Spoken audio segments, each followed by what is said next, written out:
चंबल का आखिरी डकैत जगन गुजर। जगन गुजर के नाम से बीहड़ कांपते थे। कहा जाता था कि जिसे पुलिस नहीं मार पाई, जिसे पुलिस की गोलियां छू नहीं पाई, उसे एक नॉर्मल कैदी ने जेल में मार दिया। यह भी कहा जाता है कि उत्तर प्रदेश, मध्य प्रदेश और जो राजस्थान से सीमा से लगे हुए इलाके थे, वहां इसके नाम से शादियां तक रुक जाती थी। पुलिस के बड़े बड़े अफसर इससे परेशान रहते थे। उस पर कभी 11 लाख का इनाम भी हुआ करता था। करीब 27 से 28 साल तक जगन अपराध की दुनिया में सक्रिय रहा। उसके खिलाफ 100 से ज्यादा गंभीर मामले दर्ज थे। हत्या, डकैती, अपहरण, रंगदारी, धमकियां और आर्म्स एक्ट जैसे आरोप। लेकिन उसकी कहानी का अंत पुलिस एनकाउंटर में नहीं हुआ। 30 जून 2026 सोमवार राजस्थान की सबसे सुरक्षित माने जाने वाली अजमेर हाई सिक्योरिटी जेल के अंदर जगन गुजर की हत्या कर दी गई। हैरानी की बात यह रही कि हत्या किसी बाहरी व्यक्ति ने नहीं, बल्कि उसके अपने सेल पार्टनर ने की। गमछे से गला घोंटकर उसे मार दिया। इस घटना ने पूरे राजस्थान में सनसनी फैला दी। आज समझेंगे कि जगन गुजर कौन था, कैसे डकैत बना, कई बार सरेंडर करने के बाद भी अपराध में क्यों लौटता रहा, और आखिर जेल के अंदर उसकी मौत कैसे हुई। क्या इसके पीछे कोई साजिश थी या एक नॉर्मल लड़ाई में किसी ने उसकी हत्या कर दी। अब शुरुआत से समझते हैं। जगन गुजर का जन्म धौलापुर जिले के डंग इलाके के भुवतीपुर गांव में हुआ था। मौत के समय उसकी उम्र करीब 50 साल थी। उसका परिवार सामान्य था। पिता मंदिर में पूजा पाठ करते थे। जगन खुद भी साइकिल पर दूध बेचने का काम करता था। एक साधारण जिंदगी जीता था। लेकिन चंबल का इलाका अलग है। गहरी खाइयां, जंगल और 3 राज्यों की सीमा, यही वजह रही कि यहां कई लोग अपराध की दुनिया में चले गए। जगन भी उन्हीं में से एक था। साल 1994 यहीं से जगन की अपराध की यात्रा शुरू हुई। कह सकते हैं कि क्राइम में एंट्री। 1994 में चोरी के आरोप में उसे गिरफ्तार किया गया।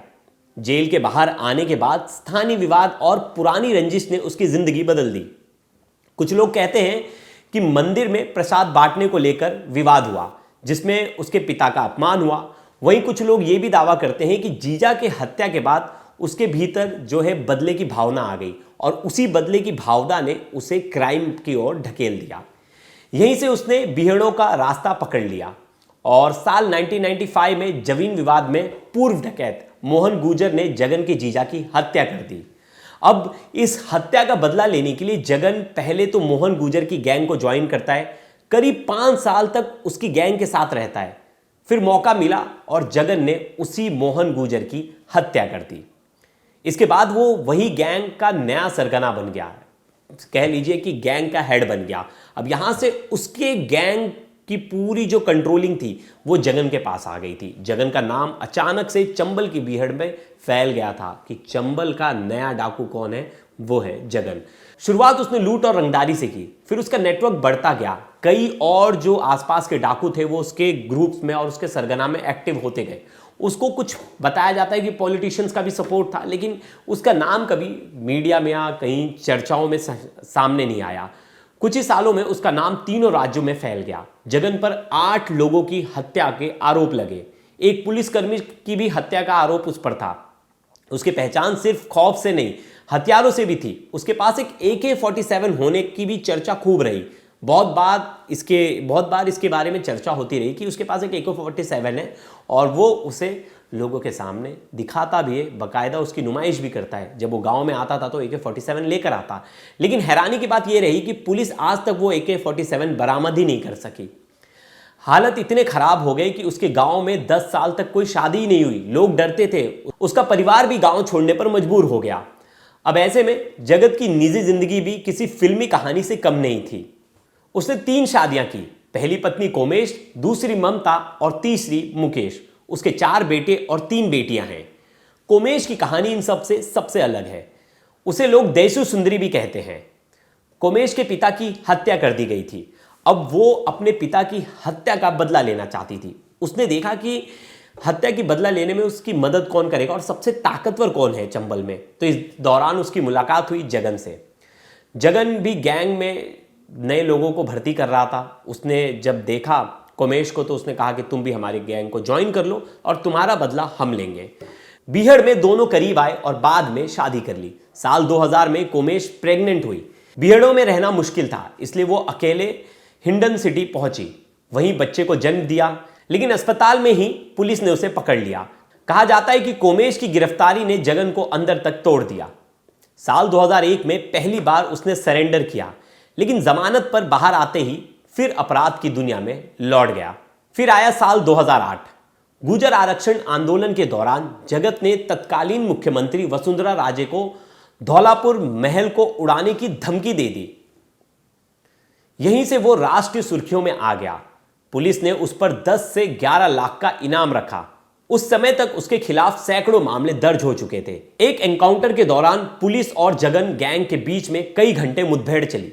जगन तो भाग निकला, लेकिन कोमेश के पैर में गोली लग गई। इसी दौरान गर्भ में पल रहे बच्चे की भी मौत हो गई। इस घटना का असर जगन पर गहरा पड़ा। 31 जनवरी 2009 को उसने चुनावी रैली के मंच पर हथियार रखकर सचिन पायलट के सामने सरेंडर कर दिया। फिर 2018 में एक और सरेंडर, कई बार सरेंडर किया। इसमें फिर तारीख आती है 2017 में, जहां जगन खुद को राजनीति में आजमाना चाहता था, लेकिन इसके ऊपर इतने मुकदमे थे तो ये इलेक्शन लड़ नहीं सकता था। तो इसने अपनी पत्नी ममता को विधानसभा चुनाव लड़ाया। अब नतीजा भी बेहद खराब रहा। सिर्फ 112 वोट ममता को मिले, जमानत भी जब्त हो गई। कुछ समय बाद लगा कि जगन अपराध की दुनिया को छोड़ चुका है। करीब 80 मामलों में बरी होने के बाद वो सामान्य जिंदगी की तरफ लौटता दिख रहा था। लेकिन 12 जून 2019 को एक छोटी सी बात ने सब बदल दिया। बीड़ी लेने को लेकर एक दुकानदार से उसका झगड़ा हो गया। पहले हाथापाई हुई, फिर अगले दिन जगन वापस आया और फायरिंग कर दी। यहीं से वो फिर से अपराध की तरफ बढ़ गया। फरारी के दौरान वो एक गांव पहुंचा, जहां मुखबिर के शक में एक व्यक्ति को उसने पिटाई की और बताया जाता है कि उसको बड़ी बेरहमी से मारा। इसके बाद वो सायपुर गांव पहुंचा। यहां महिलाओं के साथ मारपीट के आरोप लगे। जगन पर आरोप लगा कि उसने कुछ महिलाओं को निर्वस्त्र कर घुमाया। इस आरोप ने पूरे देश में सनसनी फैला दी। हालांकि जगन ने इन आरोपों से इनकार किया। उसका कहना था, मैं किसी को मार सकता हूं, लेकिन महिलाओं के साथ ऐसा नहीं कर सकता। 28 जून 2019 को उसने फिर सरेंडर कर दिया। 2019 में तो मामला संसद तक पहुंच गया। हनुमान बेनीवाल ने संसद में जगन के एनकाउंटर की मांग कर दी। 2022 में उसने फिर से सुर्खियां बटोरी। उसने तत्कालीन विधायक गिरिराज सिंह मलिंगा को खुली धमकी दे दी। बोली कि कुछ घंटे के लिए सिक्योरिटी हटा दो तो हम तुम्हें दिखाते हैं कि डर क्या होता है। इस तरह की धमकी दे दी, जिसके बाद वो फिर से चर्चा में आ गया। अखबारों में उसके नाम की खबरें छपने लगी। इसके बाद पुलिस ने उस पर फिर से इनाम रख दिया। इनाम कई रखे गए उसके ऊपर, तो इस बार फिर से उस पर 50,000 का इनाम जो है बढ़ा दिया गया। अब ऐसे में जो करीब 200 गांव थे, वहाँ जो है पुलिस ने दबिश दी और वहीं पता चलता है कि करौली में ये छुपा हुआ है। करौली से उसे गिरफ्तार कर लिया जाता है। अब आते हैं आखिरी दौर पर। अब उसके जो तीनों भाई थे, वो तीनों भाई भी जेल में बंद थे अलग अलग, और वो भी अपराध की दुनिया में उन्होंने कदम रख दिया था इसके साथ ही, और इसी के साथ वो चलते फिरते थे। अब ऐसे में एक भाई जो था उसके साथ जेल में बंद था, और बताया जाता है कि हत्या से एक दिन पहले उसका जो बैरक है वो चेंज कर दिया जाता है। मार्च 2026 अब जगन जो है अजमेर की हाई सिक्योरिटी जेल में शिफ्ट किया गया था। फिर तारीख आती है 30 जून की। 30 जून 2026 जगन जिस बैरक में बंद था, उसी बैरक में एक शख्स बंद था जिसका नाम था विष्णु जाट।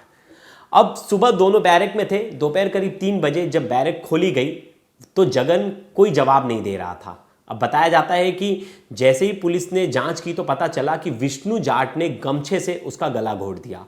पोस्टमार्टम रिपोर्ट में यह साफ हुआ कि गला घोटकर उसकी हत्या कर दी गई है, जिसकी उसकी जो हड्डी है वो टूट गई थी, बोन जो नेक की बोन थी वो टूट गई थी, और स्ट्रैंगुलेशन की वजह से उसकी मौत हुई।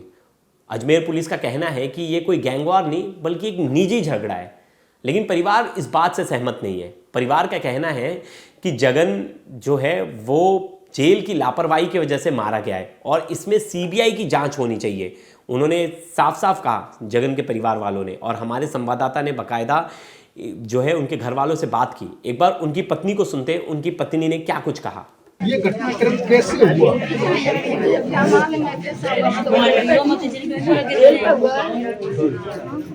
तो किसने हत्या की? मुझे काम वाले में जेल वाले जवाब लो ना। जी, तो क्या मांगे आपकी? मेरी मांग ये है कि मुझे दुश्मन को निकाल के नाम बता दो, ये मांगे।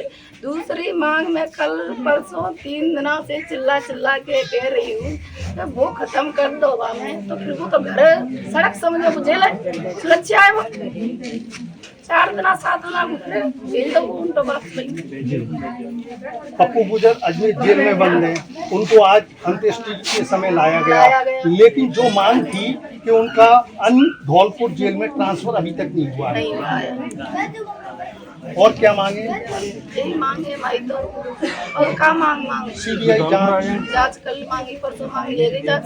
जी, आप उनके साथ में ज्यादातर समय जेल में रही हैं, उनका स्वभाव कैसा था?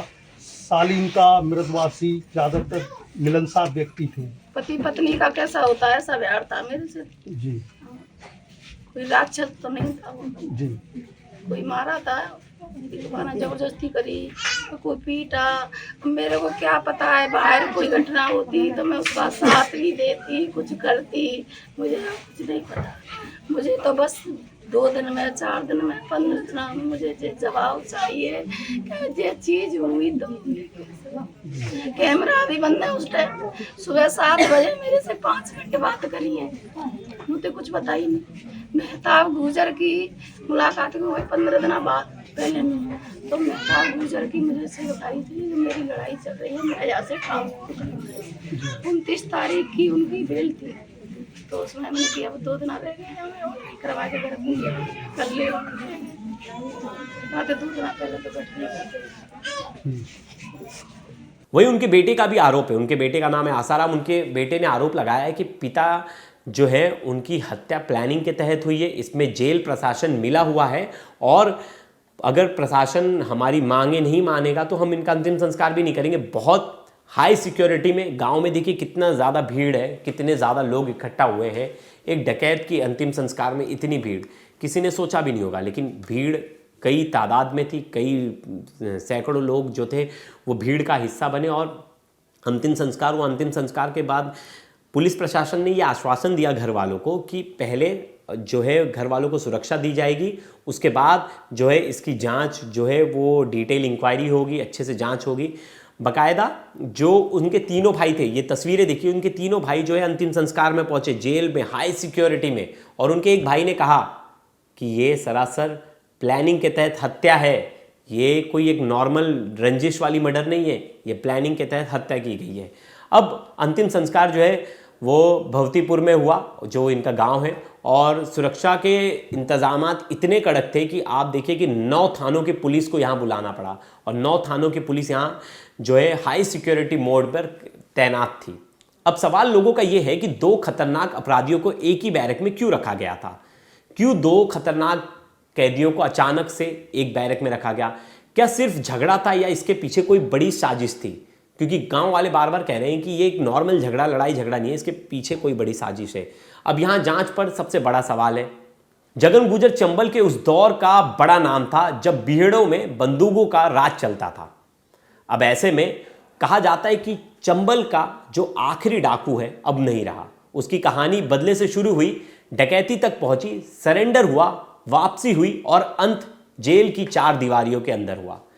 तो ये कहानी अपने आप में वैसी ही है जैसी फिल्मों में दिखाई जाती है कि अपराध का अंत कई बार ज़रूरी नहीं है कि सलाखों के पीछे हुए, कभी कभी आपसी रंजिश या कहानी जो किसी ने सोची ना हो। और ऐसे ही है कि अपराध की दुनिया का एक कड़वा सच है कि कोई यहाँ सुरक्षित नहीं है, कब किसकी मौत हो जाए किसी को नहीं पता, और एक अपराधी को पता होता है कि उसकी भी जान जो है वो सुरक्षित नहीं है और वो कहीं भी रह ले। तो ऐसा ही कुछ हुआ जगन गुजर के साथ। और जगन गुजर की एक बार टाइमलाइन देखेंगे तो आपको समझ में आएगा कि कैसे अपराध की दुनिया में आता है, फिर चंबल में वो डाकू बन जाता है, वो 2008 में नेशनल न्यूज़ का मुद्दा बन जाता है। 2009, 2018, 2019, 2022 कई बार सरेंडर किया। उसे लगता था जब उसका एनकाउंटर हो जाएगा तब वो जाता किसी पॉलिटिशियन के पास, सरेंडर कर देता। 30 जून 2026 को अजमेर की जेल में उसकी हत्या कर दी जाती है। तो ये कहानी थी फेमस डाकू और कह लीजिए कि चंबल के आखिरी डाकू जगन की। और जगन के बारे में अगर आपको कुछ पता है, आप उनके गांव से हैं, तो आप कमेंट्स कीजिए। आप उनके बारे में कोई चीज़ जानते हैं तो आप बताइए। जगन की कहानी अपने आप में थोड़ी हैरान करने वाली थी, क्योंकि जिस तरह से हत्या हुई है, हत्या को लेकर सवाल तो बनता है और कई लोग सवाल कर रहे हैं कि ये नॉर्मल हत्या नहीं है, इसके पीछे बड़ी साजिश है और इसके पीछे कोई बड़ा शख्स है जिसने उसको सुपारी दी है, या तो जो इसके बैरक में बंद था, या तो पुलिस की मिली भगत है, जेलर की मिली भगत है, जेल के लोगों की मिली भगत है, जिसकी वजह से उनकी हत्या कराई गई है।